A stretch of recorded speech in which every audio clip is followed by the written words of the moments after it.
Samkela, good evening. If the minister's account is anything to go by, the NE CSA board didn't give officials any reason to keep them in place. Yes, indeed, Minister Jeff Radebe is basically saying that they gave the board and the suspended CEO time to have their opinions and their side of the story jotted down in a written submission to the minister and the Deputy Minister Thembisile Majola on why they should not be fired or removed as the board of NE CSA.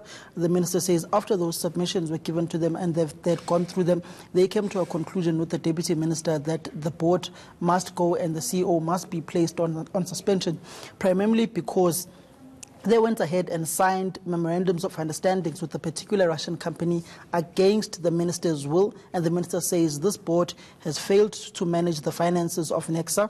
One of the NE CSA's units which generates and manufactures medical radioisotopes has not been functional for the past year because of huge safety problems within their plant, and the board has failed to rectify this particular problem, and thus that was the basis of the minister firing the board and suspending the CEO. This has also been endorsed by cabinet this past Wednesday. All right, let's take a listen to the minister.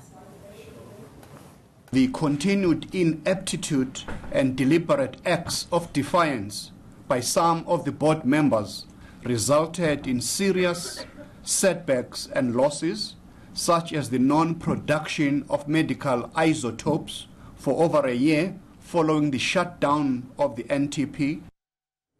Let's talk about this issue of the isotopes. What does it mean, the fact that these instruments were not able to be produced? So what is the tangible result of this lack of service delivery? Well, at some point, NE CSA was one of the most profitable state-owned enterprises, in the words of Minister Jeff Radebe. And he says that this current board and the executive that was leading NE CSA was unable to usher this state-owned enterprise into greener pastures.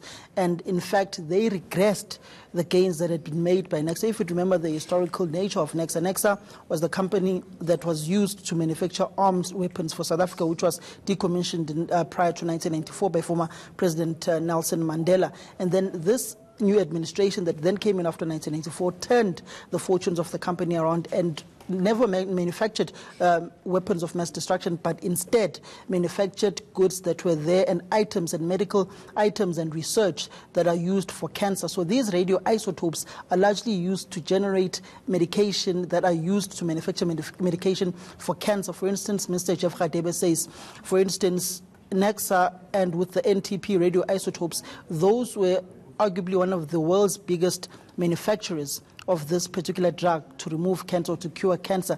South Africa was sitting at about the world's distribution or manufacturing of this particular product at about 51%, and then the financial footing of this company was at a great footing. But in the past financial year, the 2017-2018 financial year, the company has regressed massively, and the executives and board members would take unauthorized and unexplained trips abroad. Let's just listen to the minister when he speaks about these radioisotopes.